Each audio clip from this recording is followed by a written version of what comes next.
Welcome to the May meeting of the Morganton Planning and Zoning Commission.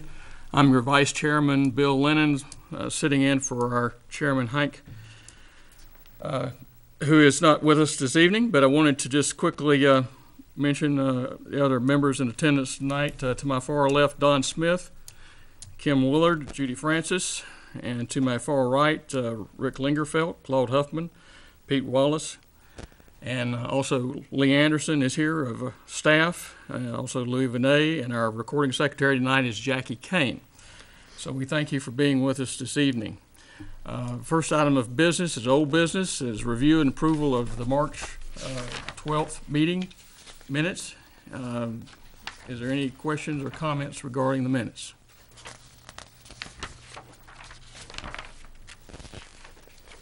Hearing none, I'll move that the minutes be approved as stated. Second. Thank you. All in favor of that, please? Do we have a second? And they are so approved. Moving to our next item, review of City Council action since last meeting. Lee, would you bring us up to date on that, please? Okay, at the April City Council meeting, the City Council took up one item of business from the Planning Commission, and that was consideration of a zoning ordinance amendment to Section 3.4.2 D3 to clarify the conditions under which family care homes may be established. If you recall, the Planning Commission recommended approval to restrict family care homes to a half-mile spacing standard in the low-intensity district and the neighborhood conservation district, but remove that restriction from all other districts. Public hearing was held, and the City Council did approve that unanimously, so that section of the ordinance is now in effect, and doesn't seem to I've not received any complaints or any other information from the public about that particular item. Other than that, if you've heard of any other action, there was one item of business that was taken up at this last City Council meeting in May regarding the Burke County Jail. That was some discussion that took place during the rewrite of the zoning ordinance, and of course the city changed its rules to allow facilities such as that in the downtown central business district under appearance standards and criteria. The request that was taken up by the City Council, though, the other night was request to close Bouchelle Street for the purpose of building the new jail. That request was denied.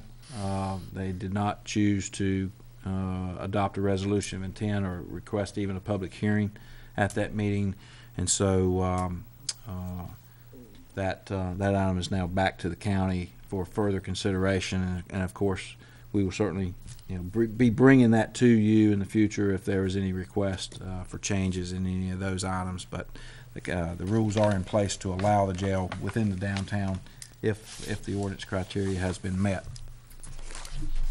Thank you, Lee. Any questions or comments from members of the council for Lee? Okay. Moving forward next is our appearances. This is agenda time that's reserved to provide citizens of our city an opportunity to appear before the Planning Commission about issues other than those appearing on the agenda.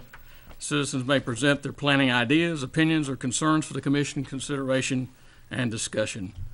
Anyone wishing to speak should come to the podium, state their name and address for the record. Do we have anyone that would like to speak tonight?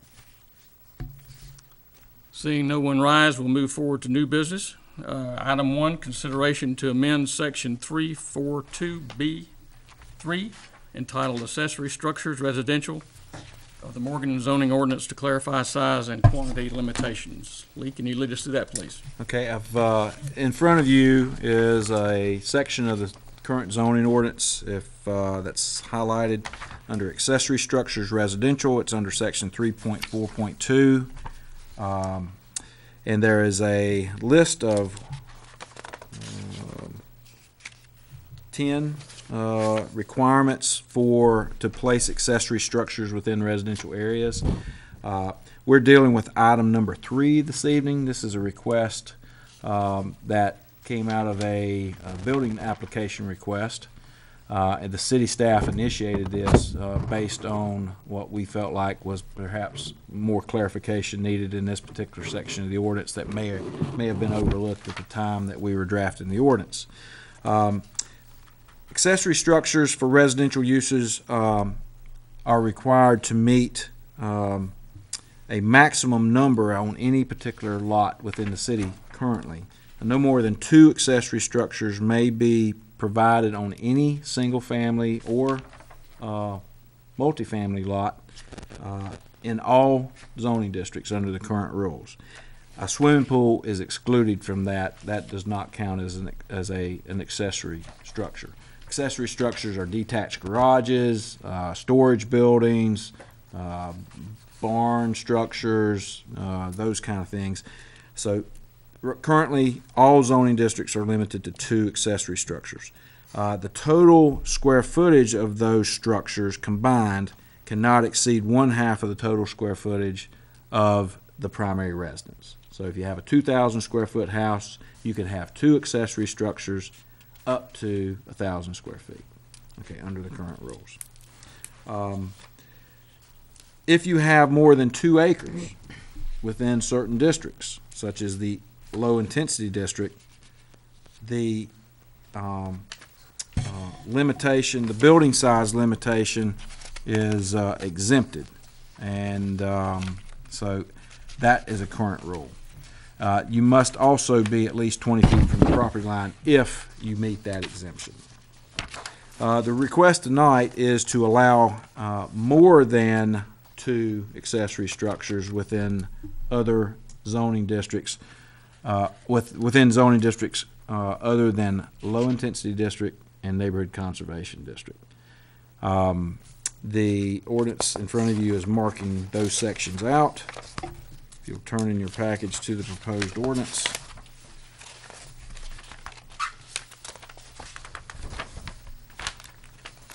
On the second page, the bold highlighted sections would be added to that paragraph that says basically no residential lot within low intensity districts and medium intensity districts shall have more than 2 accessory structures, excluding swimming pools.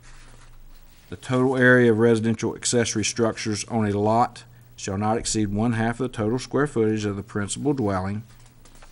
Within the low intensity district and the medium intensity district, lots 2 acres or greater in size are exempt from the accessory building size and number limitations. So in those particular areas, if you have a large lot, then those restrictions do not apply.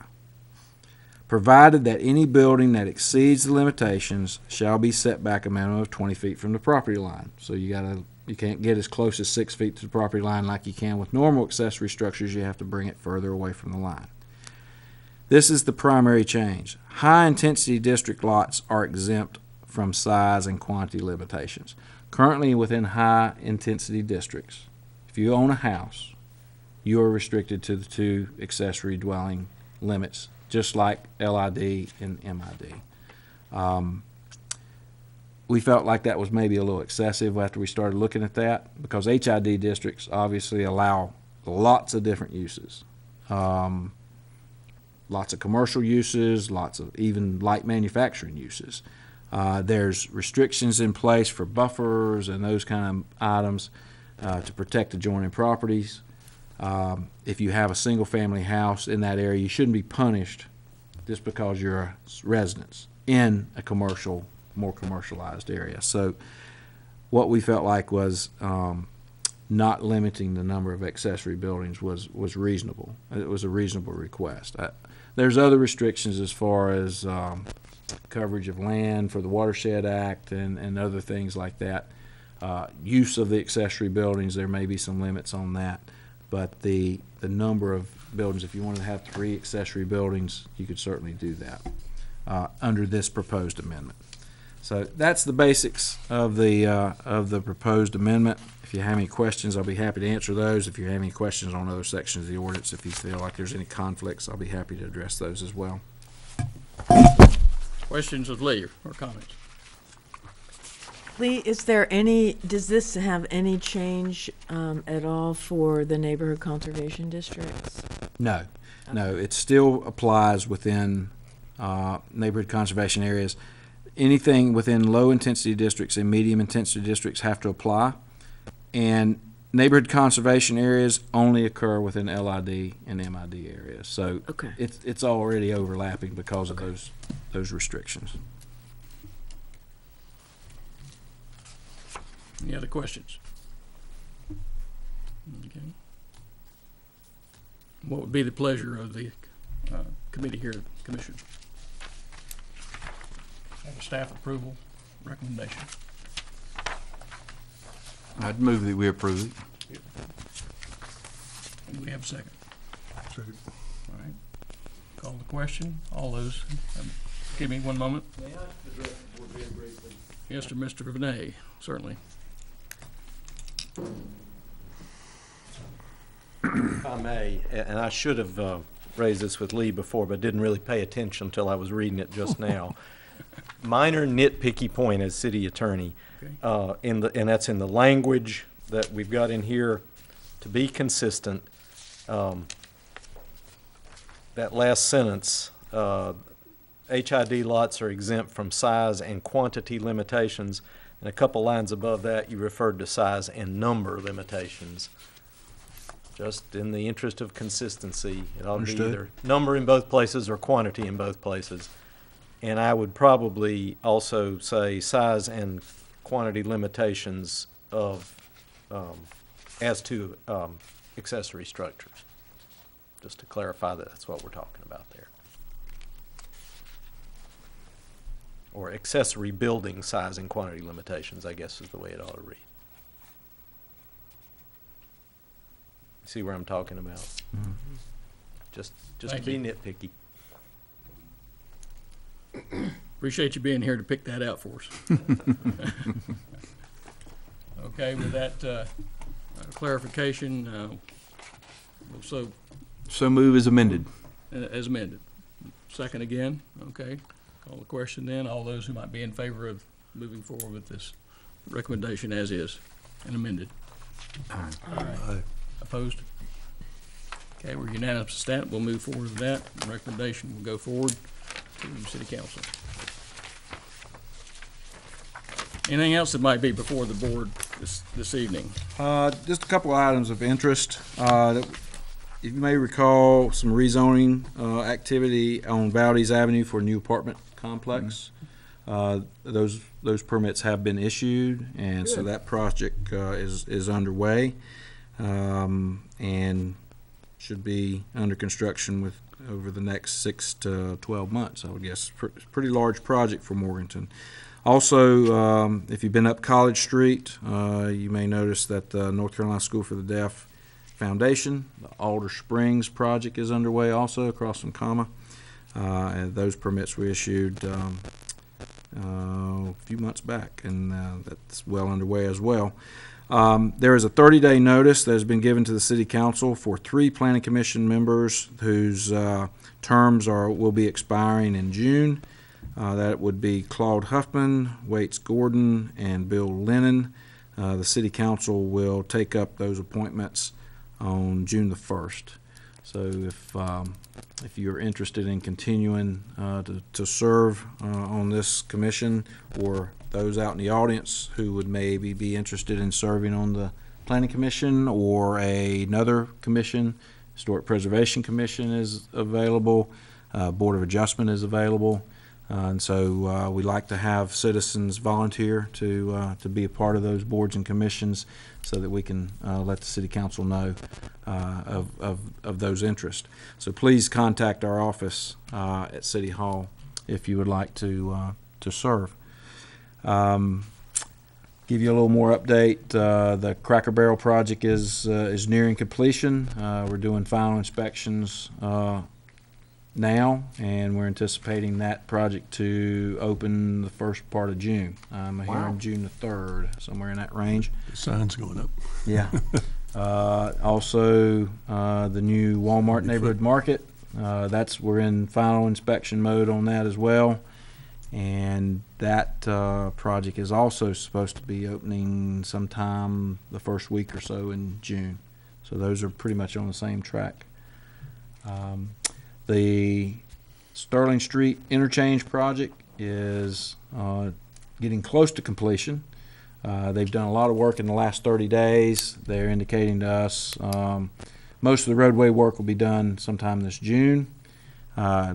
Finish work up maybe up until August or September even.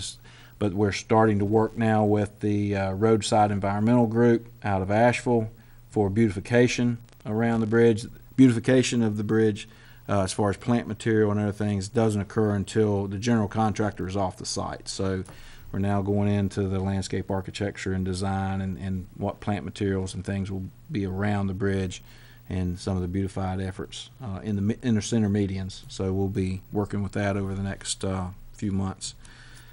And Enola Road project is about a year behind, and that will probably not finish up until next summer of 2016. But doing the same thing over there as well, making sure that all the roadside environmental beautification entryway pieces are taken care of, because the city council actually authorized some funds to help participate in some of the beautification, the wall mural, the stonework that you're seeing along the bridge structure.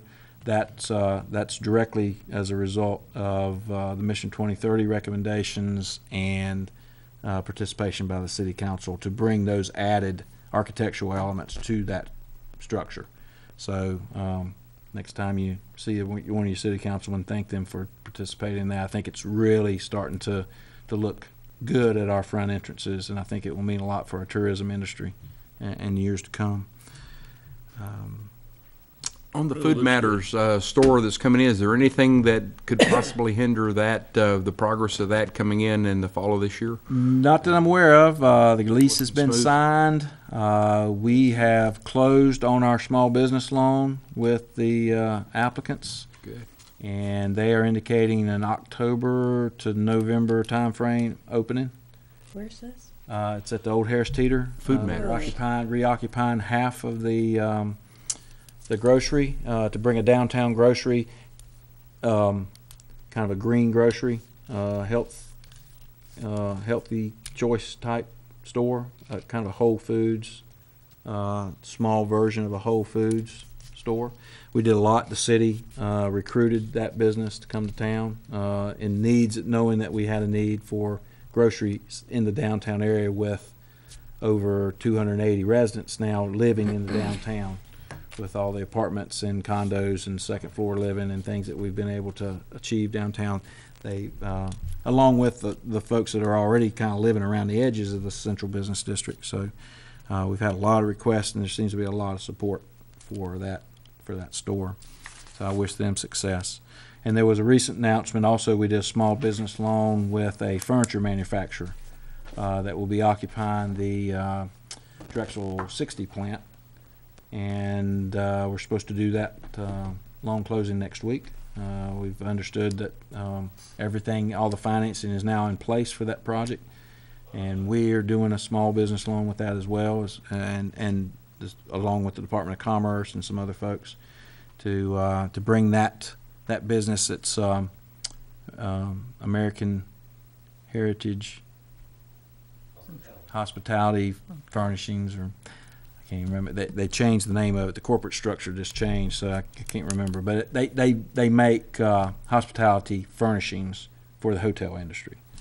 So and they're anticipating 70 employees within the first year and a half, and up to 150 employees as they expand. So we're excited about that new business coming to town as well.